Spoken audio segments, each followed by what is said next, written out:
자, 시작할게요. 안녕하세요, 이비조입니다. 이번에는 웹포스 신버전의 가장 핵심적인 기능이죠. 판매 등록 쪽입니다. 이제 판매 등록이라는 거는 가장 핵심적인 메뉴이기 때문에 이렇게 빠져 있고요. 그리고 그 밑으로 판매 관리 카테고리에는 주로 이제 현황, 마감 이런 기능들이 들어가 있어요. 자, 간단하게 설명드릴게요. 자, 먼저 판매 등록 버튼을 누르시게 되면은 이렇게 화면이 나오시게 될 겁니다. 크게 이쪽에 보여지는 구간은 이제 스타일, 판매에 대한 정보가 나오실 거고요.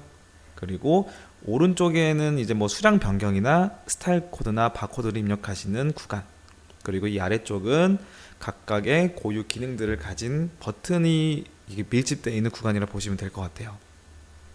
자, 하나씩 좀 설명해 드릴 테니까 차근차근 잘 따라오시면서 보시면 될 것 같습니다. 자, 먼저 스타일 코드 명칭 바코드라 돼 있죠. 이 커서가 깜빡이는 곳에 그 마우스가 위치되어 있으면 되는데, 스캐너를 갖고 계시다 하시면 그냥 스캐너 갖고 계신 거로 뚝 찍으시면은 왼쪽에 판매 정보 구간에 표시가 될 거예요. 근데 그게 아니다, 스타일 코드를 입력해야 된다 라고 하시면 커서가 깜빡이고 있는 순간에 스타일 코드 혹은 명칭을 입력하시면 되는데요. 지금은 제가 테스트 코드를 하나 입력해 볼게요. 자, 이런 식으로 이제 팝업 창이 뜨시게 되면은 부분 검색이 됐다는 뜻이고, 여기서 선택을 하시면 됩니다. 자, 더블 클릭해서 선택하시거나 선택 버튼을 통해서 선택을 하시게 되면요, 왼쪽에 판매 정보에 해당하는 스타일이 들어가게 됩니다. 자, 이 다음에는 뭐 수량도 변경하실 수 있을 거고, 뭐 금액이 변경될 수도 있겠죠. 자, 그 부분이 바로 여기 컨트롤할 수 있는 구간이에요. 그런데 자, 여기서 이제 퍼센트 할인이라든가 금액 변경 할인 금액은 이런 식으로 조절해서 퍼센트 할인을 하시거나 이렇게 해서 금액적인 부분을 변경하시면 되는데, 이 퍼센트 할인부터 해서 이 세 가지의 금액 조정 버튼은 본사 방침에 따라서 보이실 수도 있고 안 보이실 수도 있어요. 이거는 본사로 문의 주셔야 돼요. 자, 계속 진행하면은 어쨌든 간에 이제 수량 변경이나 뭐 퍼센트 할인 이런 이제 숫자가 들어간 상태에서 버튼을 누르시게 되면요, 이렇게 수량이 변경되고 금액이 알아서 계산이 되는 경우도 있을 거고요. 실제로 할인이 돼야 된다 라고 하시면 실제 수를 입력하시고 그것만큼 이제 뭐 퍼센트 할인이다 아니면 금액이다 라는 부분을 선택해 주시면 돼요. 자, 그 외에도 아래쪽 보면은 현금 결제라는 부분이 있어서 현금 결제를 하시게 되면 이 매출이 현금 매출로 잡히게 되고요. 그게 아니다, 기본적인 그냥 타입으로 해서 선택하시게 되면은 카드 매출로 잡히게 돼요. 뭐 이거는 굳이 건드리실 필요는 없으실 거예요. 대부분의 상황에서는 복합 결제 되시는 게 아니라고 하면요. 자, 그리고 이제 이 클리어를 통해서 여기서 입력되었던 숫자를 지울 수도 있고요. 밑에 쪽 보시면 이제 버튼이 있죠. 신규 판매를 눌러서 새롭게 판매를 찍으실 때 이용할 수도 있고, 이쪽 구간에 초기화 버튼을 통해서 다시 화면에 적용되었던 할인 금액이나 수량에 대한 정보를 초기화시킬 수도 있어요. 이 초기화와 신규 판매가 헷갈리시면 한 번씩 눌러보세요. 초기화를 눌러도 여기 있는 판매건이 사라지지는 않지만, 이 신규 판매를 누르시게 되면 아예 다 사라져서 새롭게 판매할 수 있는 상태가 된다고 보시면 될 것 같아요. 자, 다시 등록해 볼게요. 자, 등록이 된 상태에서 이제 그 자주 물어보시는 것 중에 하나가 이제 반품 어떻게 하냐 이거예요. 기본적으로 수량이 이제 양수로 들어가 있으면은 판매건으로 인식을 하게 되고요. 아래쪽에 반품 교환 버튼을 누르시게 되면은 수량과 금액이 알아서 마이너스 처리됩니다. 그럼 마찬가지로 당연히 이 결제 정보에서도 마이너스 금액으로 표시가 되겠죠. 여기까지만 확인하시면 돼요. 자, 넘어가겠습니다. 자, 이렇게 해서 자, 판매 등록되는 거랑 반품 등록되는 것까지 간단하게 설명드렸고요. 이제 이 오른쪽에 여러 가지 버튼이 있는 것을 좀 설명을 더 드리면, 자, 신규 판매는 아까 설명드렸죠. 아예 이 판매건을 모조리 초기화시켜서 다시 판매를 하시겠다는 의미이고, 그리고 옆에 있는 판매 조회 버튼은 마찬가지로 지금까지 판매나 반품을 찍으셨던 그 내역들이라고 보시면 돼요. 따로 불러오실 수는 없고요. 왼쪽에 있는 이 누워있는 화살표 버튼을 누르시게 되면은 이렇게 판매된 내역들을 확인하실 수가 있어요. 그리고 위에 있는 삭제 버튼을 통해서 삭제도 가능한데, 이것도 추후에 본사 방침에 따라서 삭제 버튼이 사라질 수도 있다는 점을 참고하시면 될 것 같아요. 자, 이렇게 해서 판매 내역 확인하시고, 아, 이때 이런 반품 데이터가 생성이 됐고 판매 데이터가 생성이 됐구나 라는 판매 내역을 조회하실 때 이용하시는 화면이라 보시면 되고요.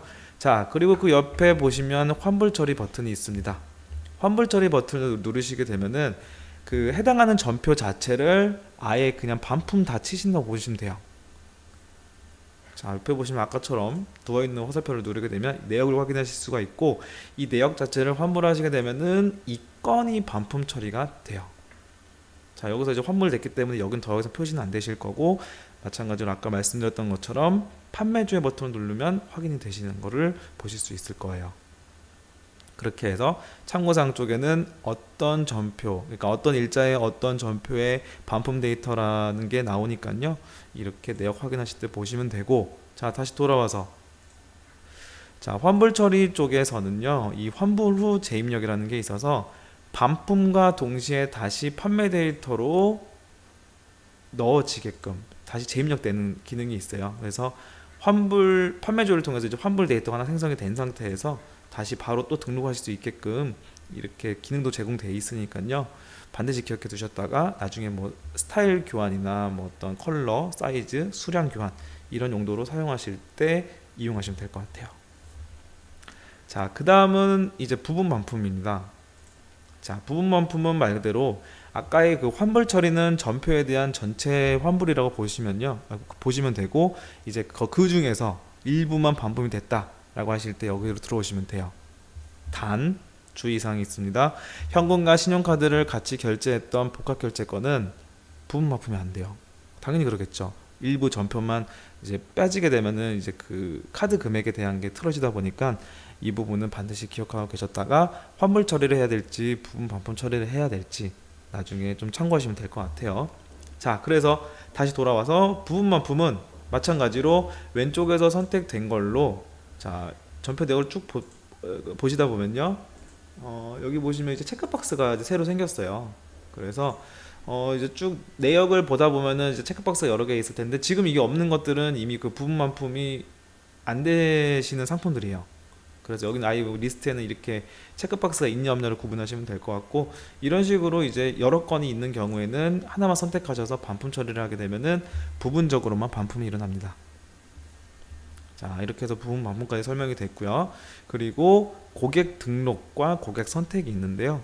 이거는 빠르게 그냥 바로바로 이제 저희가 따로 고객 등록 그 카테고리의 메뉴가 있기는 한데, 바로바로 판매 등록하는가 동시에 고객님을 등록해야 된다라고 하실 때는 여기 고객 등록 버튼을 누르셔서 간단하게 그냥 필수적인 고객님 성함 그리고 휴대전화 정도만 입력하시고 저장 버튼 누르시면요, 바로 데이터가 저장이 되고요. 그리고 이 해당하는 판매건을 고객님과 연결하고 싶으실 때 이제 고객 선택을 하시게 될 거예요. 이 고객 선택에서 이제 특정 고객님을 이제 검색을 하셔야겠죠. 뭐 전화번호도 되고 성함도 돼요. 그래서 이렇게 검색하신 걸로 나온 고객님 정보 확인하시고 이 고객님이 맞다라고 생각이 드시면 선택하셔서 이렇게 판매건과 고객님 정보를 연결시켜서 이제 등록하실 수도 있어요. 이렇게 되면은 추후에 어떤 고객님이 어떤 상품을 구매하셨는지에 대한 분석할 수 있는 정보가 저장이 되겠죠. 자, 이렇게 해서 자, 이제 간단하게 이제 판매 등록 쭉 설명드렸고요. 이제 최종적으로 이제 저장된 정보를 저장 버튼을 통해서 전표를 생성하시면 됩니다. 자, 이제 다시 판매 관리 쪽으로 이어서 설명을 좀 해드릴게요. 자, 판매 등록 쪽 이후에 이제 판매 등록이 잘 됐으면 그 판매된 자료로 보실 수 있는 화면이 있고요. 판매 현황이 있겠죠. 이제 판매 현황 같은 경우는 자, 여기 검색 조건 쪽 보시면요, 이 플러스 버튼이라는 게 있고 마이너스가 또 있어요. 이제 플러스 버튼 누르시게 되면 숨겨져 있던 조회 조건이 나오게 되고요. 여기에서는 이제 판매 구분이나 출고 구분, 뭐 정상 상품, 사입 상품, 아니면 판매냐, 반품이냐 이런 기준을 가지고 조회를 하시면 되고요. 그 외에도 엑셀로 저장하시거나 상세 내보내기는 이 아래쪽 상세 내역이고요. 내보내기는 이 위에 쪽 전표 그 대표 내 헤더 내역이에요. 그래서 여기서 엑셀이나 PDF로 저장 가능하시다는 점 알고 계시면 좋을 것 같습니다. 자, 이렇게 해서 조회하시면 이 조회된 내역을 한눈으로 보시면서 아, 어떤 일자에 얼마만큼의 금액이 발생됐구나 매출이 이땐 이렇게 발생이 됐구나 라는 것을 인지하시면 될 것 같고요. 자, 그리고 다음 판매 마감 처리라는 화면이 있습니다. 이 판매 마감 처리 같은 경우는 일마감이라 보시면 돼요. 이제 하루마다 매출이 종료되는 마감 시점이 있으실 거고, 그 마감 시점에 마감 처리를 하시게 되면은 이제 그 해당한 날짜에는 더 이상 판매를 찍을 수가 없어요. 그 이후에 이제 마감 취소 요청을 하실 때는 본사로 요청을 주시면 되고요. 이후에 이제 업데이트 되는 건으로 해서 이제 당일 날짜에는 마감이 이제 풀리는 그 기능이 들어간다거나 할 수는 있는데, 이거는 본사를 통해서 공지가 될 예정입니다. 자, 그렇게 해서 판매 마감 처리 같은 경우는 해당하는 날짜에 마감 처리 버튼을 누르시게 되면요, 이렇게 마감 처리가 되고 본사에서도 이제 마감이 됐다, 이제 정산해도 된다 라는 이제 정보가 뜨시게 될 거예요. 자, 그리고 고객별 판매 현황이 있습니다. 아까 그 판매 등록 쪽에서 고객 등록 쪽 했던 부분이 있었죠. 그 고객 등록 쪽에서 등록된 매칭된 판매 데이터가 여기서 보여지시게 될 거예요. 자, 마찬가지로 여기도 이제 그 조회 조건이 숨겨져 있으니까요, 필요하신 정보가 있다고 하시면 여기서 여셔서 검색하시면 될 것 같고요. 그 외에 타매장 판매 현황, 그리고 제품 판매 순위 현황, 그리고 판매 결제 현황이라고 해서 이제 여기는 그 일자나 전표별 스타일별로 해서 보실 수 있는, 그 매출 내고 보실 수 있는 화면이에요. 그래서 아까 현금 카드 금액 따로 구분해서 관리하신다고 하시면 여기에서 보셔도 무관할 것 같아요. 그리고 이후에 연 월간 매출 현황까지, 현황 쪽은 한 번씩 눌러서 보시면 될 것 같습니다. 자, 이렇게 해서 판매 관리 쪽 간단하게 설명 마치고요. 이제 이후에 주문 반품 쪽 교육으로 이어서 설명드리겠습니다. 감사합니다.